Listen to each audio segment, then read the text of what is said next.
గురుగారు మహాభారతం. అసలు మహాభారతానికి వ్యాసుడు పెట్టిన పేరు కూడా వేరే ఉంది. కానీ ఆ తర్వాత మహాభారతంగా చాలా ప్రాచుర్యం పొందింది. ఎన్ని వేల సంవత్సరాలైనా ఇప్పటికీ ఆ ప్రాశస్త్యం అలాగే ఉంది.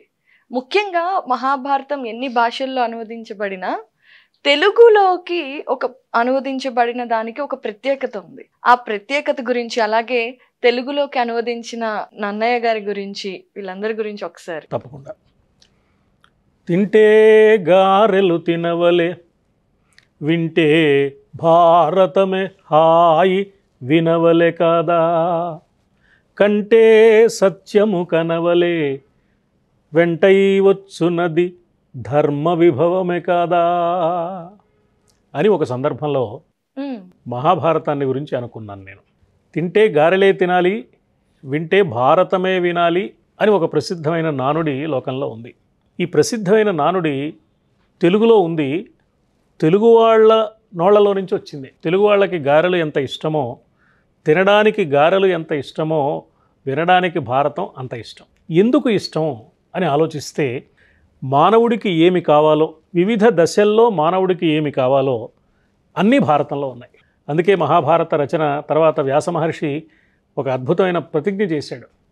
యది హాస్తి తదన్యత్ర ఎన్నేహాస్తి న తత్ క్వచిత్, ధర్మేచ అర్థేచ కామేచ మోక్షేచ భరతర్షభ. ధర్మ అర్థ కామ మోక్షాల విషయంలో ఇందులో ఉన్నదే ఎక్కడైనా ఉన్నది, ఇక్కడ చెప్పనిది ఎక్కడా లేదు. ఈ మాటని ప్రపంచం అంతా అంగీకరించింది. ఏదో భారతదేశంలో వ్యాసుల వారు చెప్పారు కాబట్టి వేదం పట్ల గౌరవం ఉన్నవాళ్ళు, వ్యాసుల వారి పట్ల భక్తి ఉన్నవాళ్ళు, భారతం అంటే ఇష్టపడేవాళ్ళు కాదు. ప్రపంచం అంతా అంగీకరించింది. పాశ్చాత్యులు సైతం దీన్ని అనువాదం చేసుకుని మరీ ఉపయోగించుకున్నారు. What is here is elsewhere and what is not here is nowhere. మానవుడికి ఏం కావాలి? తన అవసరాలు నెరవేరాలి, తన కోరికలు తీరాలి. ఆ కోరికలు ధర్మబద్ధంగా తీరాలి. ధర్మబద్ధంగా తీరితే కలిగే ప్రయోజనం, ధర్మాన్ని వదిలిపెట్టి కోరికల వెంట పరిగెత్తితే వచ్చే ప్రమాదం, ఈ రెండు మానవుడు తప్పకుండా తెలుసుకోవాలి. ఈ రెండు మహాభారతంలో ఉంది. అవును గురువు గారు, నిజంగా ప్రతి మానవుడికి సంపద కావాలి, ప్రతి మానవుడికి అధికారం కావాలి, ప్రతి మానవుడికి కోరికలు ఉంటాయి, తప్పేం కాదు. కానీ కోరిక ధర్మబద్ధమైందా కాదా, ఆ కోరికని సాధించడానికి చేసే ప్రయత్నం కూడా ధర్మబద్ధంగా ఉందా లేదా. ఈ సందర్భంలో మహాభారతం ఏం చేసిందంటే, ధర్మం అంటే ఏమిటో ప్రశ్న వేసుకుని ధర్మం ఎన్ని విధాలుగా ఉంటుందో ధర్మం యొక్క సమగ్ర స్వరూపాన్ని వివరించింది. ధర్మాన్ని గురించి చెప్పాలంటే ధర్మాన్ని గురించి ఏకరువు పెట్టేసి శాస్త్ర విషయాలన్నీ చెబితే ఆసక్తికరంగా ఉండదు. ఒక కథ చెప్పాలి, ఈ కథలో నుంచి ధర్మాన్ని చెప్పాలి. ఈ కథలో నుంచి ధర్మాన్ని చెప్పాలంటే కట్టుకథ చెప్పడానికి వీల్లేదు, జరిగిన కథ చెప్పాలి. జరిగిన కథ చెప్తే ఎవరి కథో తనకు స్పష్టంగా తెలియదు. అందుకని తన కుటుంబానికి చెందిన కౌరవుల పాండవుల కథని తీసుకుని, ధర్మాన్ని నమ్మిన వారు, ధర్మం ప్రకారం బ్రతికిన వాళ్ళు ఇలా ఉన్నారు, ధర్మానికి తిలోదకాలిచ్చి అర్ధకామాల వెంట పరుగులు తీసిన వాళ్ళ పరిస్థితి ఇలా అయింది అని తన కుటుంబంలోని జీవిత సభ్యుల ఉదాహరణ లోకానికి అందించాడు వ్యాసుల వారు.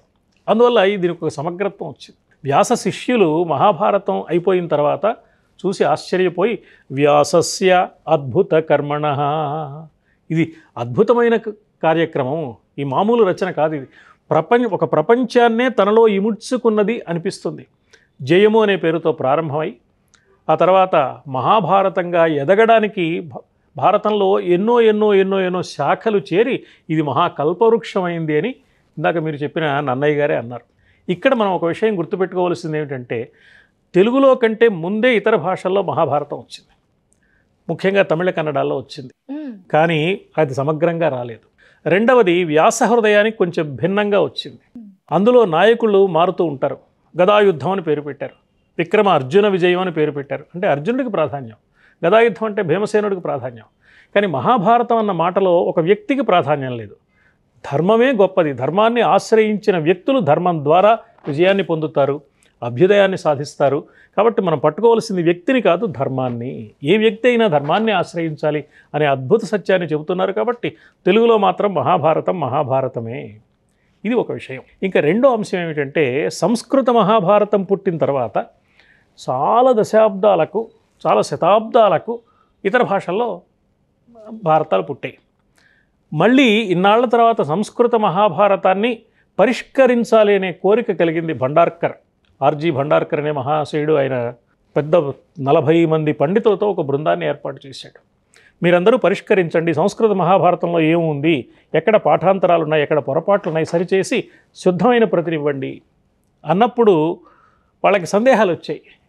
ఈ పాఠం సరైందా, ఈ పాఠం సరైందా, దేన్ని మనం స్వీకరించాలి అనే సందేహాలు వచ్చినప్పుడు చాలా సందర్భాల్లో వాళ్ళు చేసిన ఒక నిర్ణయం తెలుగు జాతి గర్వించదగిన ఒక నిర్ణయం. వాళ్ళు ఏం నిర్ణయం చేశారంటే, అన్ని భాషల్లోనూ మహాభారతం వచ్చింది కదా, తెలుగులో కూడా మహాభారతం వచ్చింది కదా, తెలుగు కవులు ముఖ్యంగా నన్నయ, తిక్కనలు, ఎర్రనలు ఏ పాఠాన్ని స్వీకరించారో అది వ్యాసుల వారి హృదయం అయ్యి ఉంటుంది. ఎందుకంటే వ్యాస హృదయానికి ఏమాత్రం భిన్నం కాకుండా ఉండే రచనా విధానాన్ని నన్నయ్య గారు ఎన్నుకున్నారు. ఆ నన్నయ్య గారే తనను మహాభారతం అనువాదం చేయమని అడిగిన రాజరాజు చేత ఓ మాట పలికించారు. పారాశర్యముని వృషభాభిహిత మహాభారతబద్ధ నిరూపితార్థమేర్పడ తెనుగున రచయింపుము అధిక ధీయుక్తి మెయిన్. పారాశర్యముని అంటే పరాశరుడు కుమారుడైన వ్యాసుడు. వ్యాసుడనే వృషభుడు అంటే వృషుల్లో చాలా గొప్పవాడు.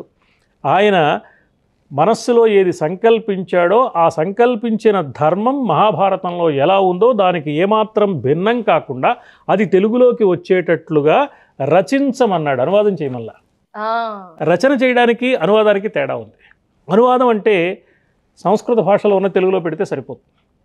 రచన చేయడం అంటే సంస్కృత భాషలో రచన చేసిన వ్యక్తి యొక్క హృదయాన్ని అర్థం చేసుకుని అది తెలుగులోకి వచ్చేట్టు చేయాలి. దీనికి అధిక ధీయుక్తి కావాలి. ఆ ధీయుక్తి కలిగిన వాడు నన్నయ్య భట్. ఈవేళ రహదారులు అన్నీ వేసేసిన తర్వాత రహదారి వెంట ప్రయాణం చేయడం చాలా తేలిక. కానీ నన్నయ్య గారి పరిస్థితి ఏమిటంటే రహదారి తానే వేసుకున్నాడు. నన్నయ్య గారి కంటే ముందు తెలుగులో కవిత్వం లేదు, పద్య కవిత్వం లేదు. శాసనాల్లో అక్కడక్కడ కొన్ని పద్యాలున్నా ప్రధానంగా కవిత్వం లేదు. తెలుగు భాషకి కవితా రచనకి సరిపోయేంత సామర్థ్యం తెలుగు భాషకు ఉంది అని సంస్కృత పండితులు అంగీకరించని పరిస్థితులు ఆ రోజుల్లో. అందుకని తెలుగు భాషకు ఒక వ్యాకరణం తయారు చేసి ఆంధ్ర శబ్ద చింతామణి అనే పేరుతో ఈ వ్యాకరణం ద్వారా తెలుగు భాషను సంస్కరించి ఈ తెలుగు భాష మహాకావ్య రచనకు సరిపోతుంది అని నిరూపించి ఆ నిరూపణకు ఉదాహరణగా ఆంధ్ర మహాభారత రచన చేశారు నన్నయ్య భట్. అంటే నన్నయ్య వ్యాసుల వారిని ఆరాధించి అనువాద రచనకు పూనుకున్నారు. తర్వాత వచ్చిన తిక్కన వ్యాసుల వారిని నన్నయ్యను కూడా అర్థం చేసుకుంటూ కొనసాగించారు. ఆ తరువాత వచ్చిన ఎర్రన వ్యాసుల వారిని నన్నయ్యను తిక్కనను కూడా అర్థం చేసుకుని వాళ్ళ పట్ల ఉండే గౌరవభావంతో ఆ మార్గంలోనే ముందుకు సాగారు.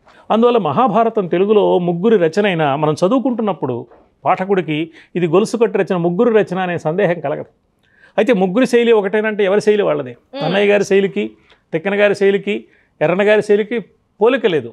కానీ ఆత్మ ఒకటే కాబట్టి, హృదయ ధర్మం ఒకటే కాబట్టి ముగ్గురిని కట్టి కలిపి ఉంచిన ఏకసూత్రత ఒకటి ఉంది, అంతఃసూత్రం. అది వ్యాస హృదయం, అది భారత ధర్మం. అందువల్ల తెలుగు భారతానికి ఒక విశిష్టత ఏర్పడింది.